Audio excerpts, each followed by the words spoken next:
دوستوں ویسے میں نے کسی مجلس میں عرض کیا تھا بہت سی وجوہات میں سے ایک وجہ یہ ہوتی ہے کہ قسم ہوتی ہے یقین دلانے کے لیے،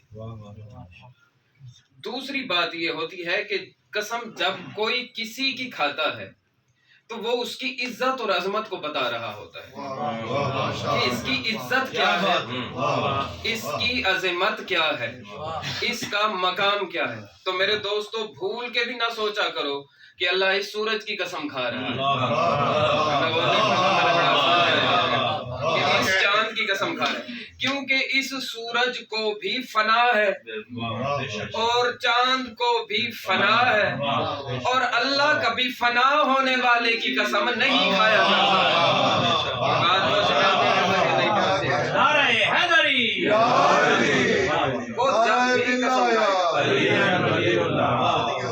وہ جب بھی قسم کھائے گا بقا کی قسم کھائے گا، فنا کی قسم نہیں کھایا کرتا ہے، اور قسم کھاتا ہی تب ہے جب کسی کی عزت بتانی ہوتی ہے۔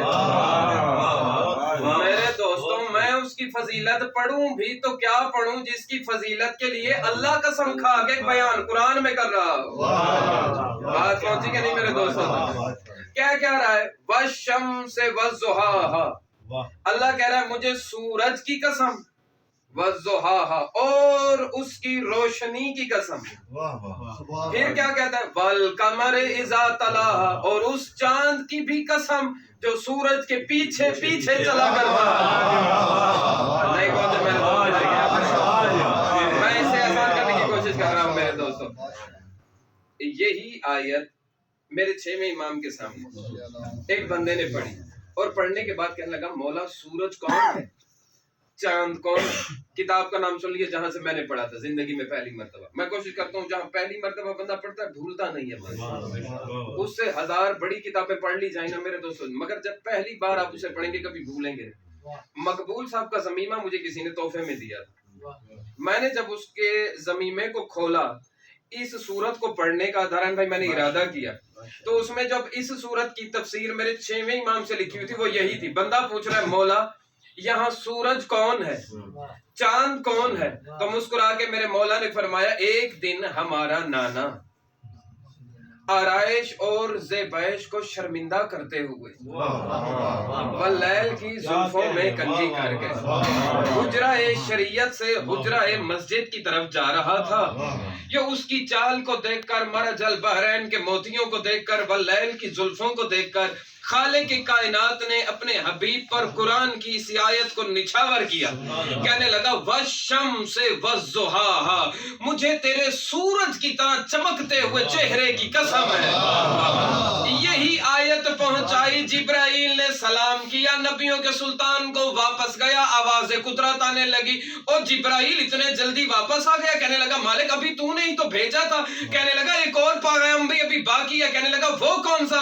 کہا بتا اب جا کے، اب جو بندہ نہ بولا خدا کی قسم وہ ذہنی طور پہ حاضر نہیں ہوگا میرے دوستو۔ کہنے لگا قدم چوم کے کہنے لگا اللہ کہہ رہا ہے والقمر اذا تلاها، اس چاند کی بھی قسم جو تیرے پیچھے پیچھے آ رہا ہے۔ نبی نے مڑ کے دیکھا حیدر کرار پیچھے پیچھے آ رہا ہے، نعرہ حیدری، حیدر کرار پیچھے پیچھے آ رہا تھا۔ ویسے تو قسمیں بہت ساری ہیں، اللہ نے قرآن مجید میں 82 مقامات پر قسمیں کھائی ہیں۔ اگر ذرا سے بغض اہل بیت کی بندہ اینک اتار کر اس در پر بیٹھ کر حسین ابن علی کی مجلس کے اندر آ کر صرف ان کو سننے کے بعد سمجھنے کی کوشش کرے تو اسے سمجھ آ جائے گی کہ اللہ کہنا کیا چاہ رہا ہے۔ کبھی کہتا ہے مجھے اس کے گھوڑوں کے سموں سے اڑنے والی مٹی کی قسم، کبھی کہتا ہے فلا اقسم بمواقع النجوم وانہ لقسم لو تعلمون عظیم، مجھے اس چوکھٹ کی بھی قسم جہاں پر تارے نازل ہوتے رہتے ہیں۔ میرے دوستوں میں نے شیعہ سنی علماء سے پوچھا تھا بتائیے سب سے بڑی قسم کون سی ہے؟ ساروں کا متفقہ جواب آیا سب سے بڑی قسم اللہ کی ہے، سب سے بڑی قسم اللہ کی ہے۔ پتہ چلا جب مخلوق یقین دلانا چاہے وہ اللہ کی قسمیں کھاتی ہے، اور اللہ یقین دلانے پہ آئے وہ علی اور بطول کی چوکھٹ کی قسمیں کھایا کرتا ہے۔